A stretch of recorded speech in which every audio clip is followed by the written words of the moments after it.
जय हिंद दोस्तों, आपको बहुत अच्छी तरह से मालूम है फिलहाल महाराष्ट्र में चुनाव चल रहे हैं और औरंगाबाद का क्या माहौल है। औरंगाबाद से इम्तियाज जलील के खिलाफ लगभग 26 मुसलमानों को खड़ा किया है एनसीपी, कांग्रेस और भाजपा ने। दोस्तों अब आइए इम्तियाज जलील साहब का वीडियो देख लेते हैं। इम्तियाज जलील साहब का क्या कुछ कहना है उन 26 मुसलमानों से जो इम्तियाज जलील साहब के खिलाफ खड़े हुए हैं, जिन्होंने गद्दारी की है इम्तियाज जलील साहब के साथ। दोस्तों आइए वीडियो देखते हैं। मुझे मालूम है मैं उन खुशनसीब इंसानों में से एक हूँ जिन्हें 10 साल आपने अपने दिल से लगा कर रखा। यह आप लोगों की दीवानगी, आप लोगों का जोश और जज्बा था कि जिसने मुझे ये मौका दिया 5 साल महाराष्ट्र की विधानसभा में आपकी आवाज़ बनकर खड़ा रहूं। फिर 2019 से 2024 तक मुझे बैरिस्टर असदुद्दीन अवैसी साहब के बाजू लोकसभा में जाने का, बैठने का, आपकी आवाज़ बनने का मौका मिला। 2024 के लोकसभा इलेक्शन के अंदर हमें नाकामयाबी मिली। इसके बावजूद कि हमने बड़ी शिद्दत के साथ मेहनत की, उनकी दौलत के सामने हम कमज़ोर पड़ गए, लेकिन हमारा जोश, हमारा जज्बा जो पहले था इस इलेक्शन में भी हमें देखने को मिला। लेकिन नौजवानों, मैं एक बात कहना चाहता हूं, कोई भी छोटा सा पत्ता भी अल्लाह की मर्जी के बगैर हिल नहीं सकता।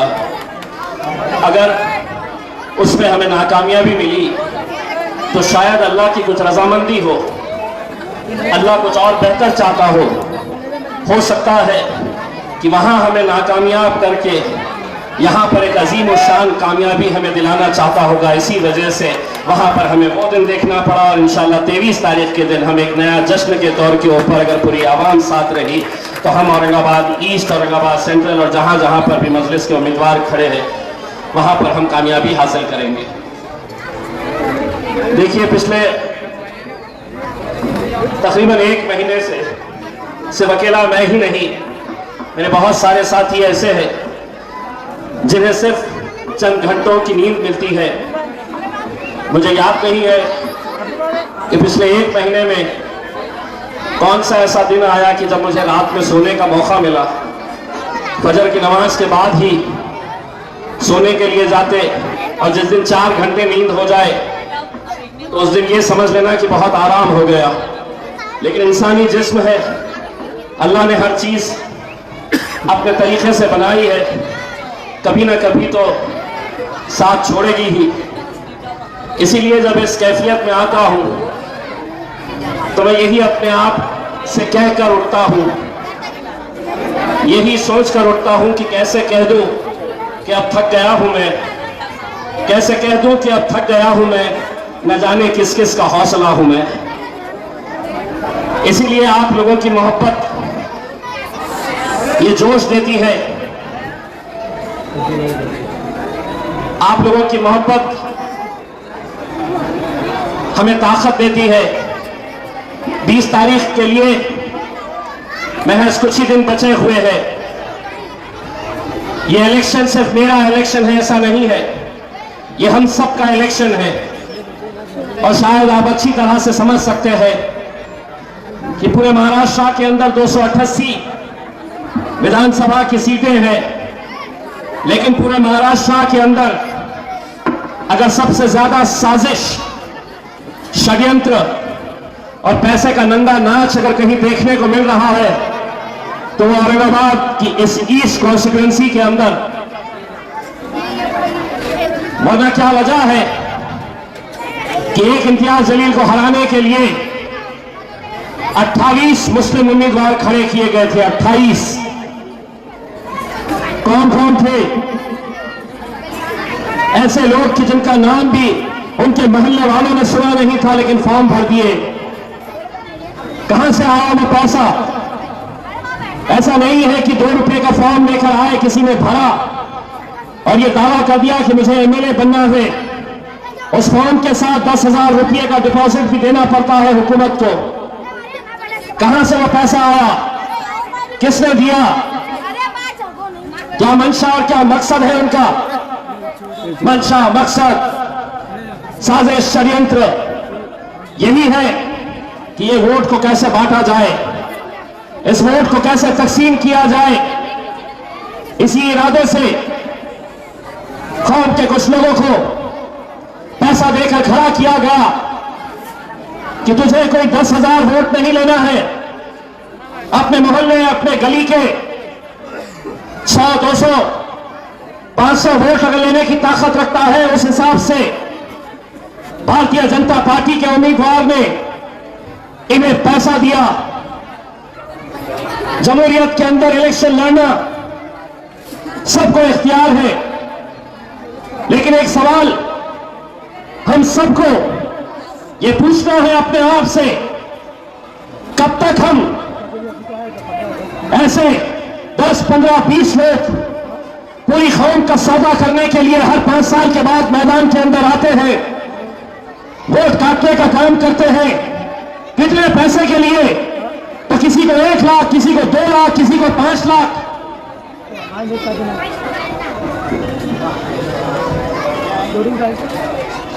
तो मेरा ये कहना है मेरे भाई, ये साजिश को हमें समझना होगा,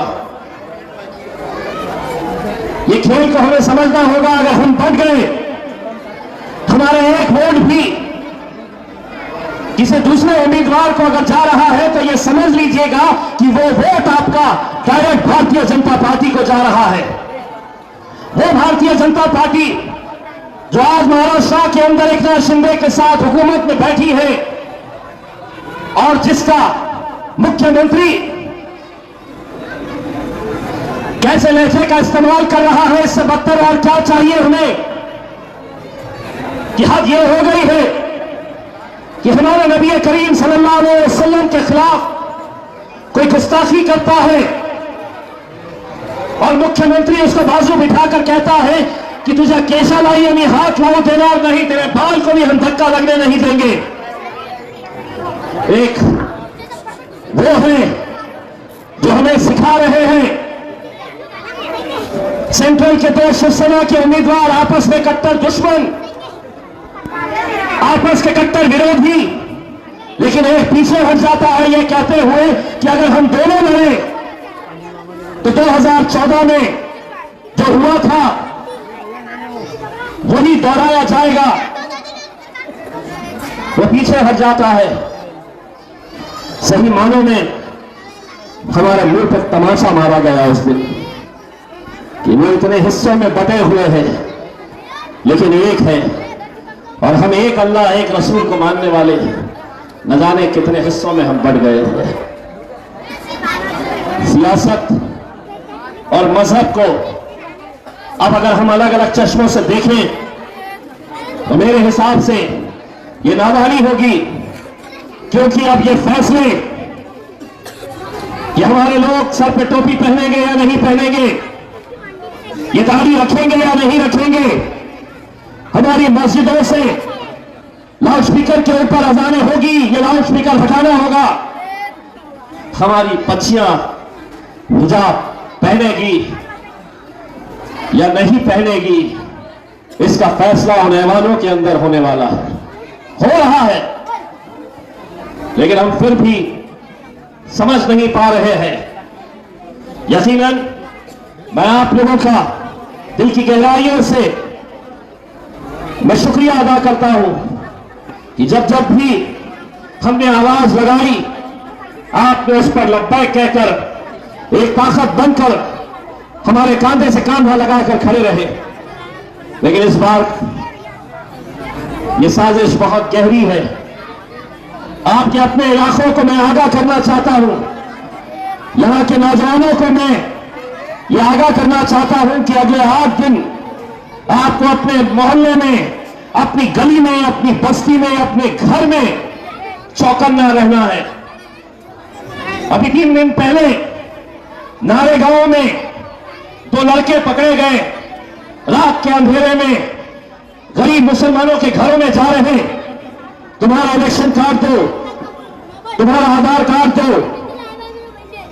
एक घर में 4 इलेक्शन कार्ड, 4 वोटर, चारों के इलेक्शन कार्ड लिए जा रहे, आधार कार्ड लिया जा रहा। इलेक्शन से 1 दिन पहले उन सब के पास जाकर उनके उंगली के ऊपर स्याही लगाई जाएगी, जैसा इलेक्शन के दिन लगाई जाती है वोट डालने के लिए, और उसके बदले में आपकी कीमत तय की जाएगी। किसी को 300 रुपये एक वोट के, किसी को 500 रुपये। हराम की दौलत जिस भारतीय जनता पार्टी के पास बेहिसाब है, वो हो सकता है कि 600 रुपये और 700 रुपये भी दे सकता है एक वोट के। मेरे भाई, ये हम लोगों को चौकन्ना रहकर इन साजिशों को नाकामयाब करना है। और अगर अपने ही मोहल्ले का, अपनी ही गली का, अपनी ही बस्ती का अगर कोई लड़का कुछ पैसा कमाने के लिए अगर ये खेल खेल रहा है, तो इसको पकड़ने का और क्या करने का,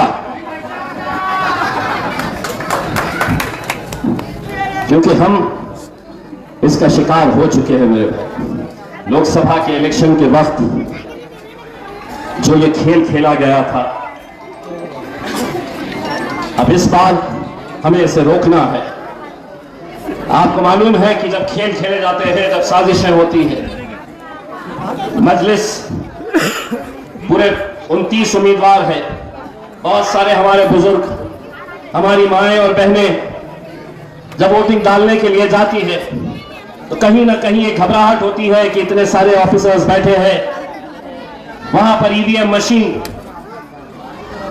2 मशीनें रहेंगी या 3 मशीनें, आपको जाना है और जाकर ऊपर से पहली मशीन के 1 2 3 4 5 और दबाना है 6 नंबर पर दबाना है। आप अगर ये गलती कर गए कि 6 नंबर के नीचे 7वां नंबर का जो उम्मीदवार खड़ा है उसकी पार्टी का नाम और मजलिस इत्तेहादुल मुस्लिमीन का नाम मिलता जुलता है, हमारा पतन है, तो उसका लिफाफा लेकिन इस तरीके से बनाया गया है कि लोग जाने अनजाने में 6 की जगह 7 के ऊपर, ये सब हुकूमत की साजिश का हिस्सा है। हम लोगों को यह ख्याल करना है कि 6 नंबर के ऊपर अपना बटन दबाना है। अगर आपका एक वोट भी अगर इधर उधर जाता है तो ये समझ लीजिएगा कि वो वोट भारतीय जनता पार्टी को जाएगा। मेरी माएं और बहनों से मैं ये कहना चाहूंगा, रोज का मामूल है, सुबह आप उठती है, मेरी माँ उठती है, मेरी बहन उठती है, फिर बड़े आराम से शौहर उठते हैं, कहते हैं चलो चाय लाओ। अम्मा उस दिन कोई चाय वाव नहीं देना, बोलना जा पहले पतंग उड़ा के आ, तब तेरे को चाय मिलने वाली है। नहीं तो छुट्टी है, पड़े हैं 10 बजे उठने का। नहीं, ये इलेक्शन इम्तियाज जलील का नहीं है। अगर हम जीते तो अकेले मजलिस नहीं जीतने वाली है, ये छोटे छोटे बच्चे, वो माएं और बहनें, वो बुजुर्ग जो इस इलेक्शन से सिर्फ हमारे लिए दुआएं करने का काम करते हैं, ये जीत हम सब की रहने वाली है। बस आप लोगों से अपना गुजारिश करना चाहूंगा कि अगर हमारा वोटिंग परसेंटेज अगर कम होता है 55%, 60%, तो आपको नतीजे का दिन भी इंतजार करने की जरूरत नहीं। आप उसी दिन समझ लेना कि हम इस मैदान में हार चुके हैं। लेकिन अगर हमारा वोटिंग परसेंटेज हर मोहल्ले के अंदर 80%, 85% और 90% अगर होता है तो यकीन मानिए आपको 23 तारीख के दिन का भी इंतजार करना नहीं है। इंशाल्लाह 30 तारीख के दिन हम जश्न की तैयारी करेंगे। दोस्तों, मैं उम्मीद करता हूं आपने इस वीडियो को पूरी तरह से देख लिया होगा। क्या कुछ कहना है इम्तियाज जलील साहब का। दोस्तों, अगर आपको वीडियो पसंद आया हो तो इस वीडियो को लाइक करके चैनल को सब्सक्राइब जरूर से कर दीजिएगा और आपकी क्या राय है आप कमेंट सेक्शन में बता सकते हैं। मिलते हैं इसी तरह की अगली वीडियो में। वीडियो पूरा देखने के लिए शुक्रिया।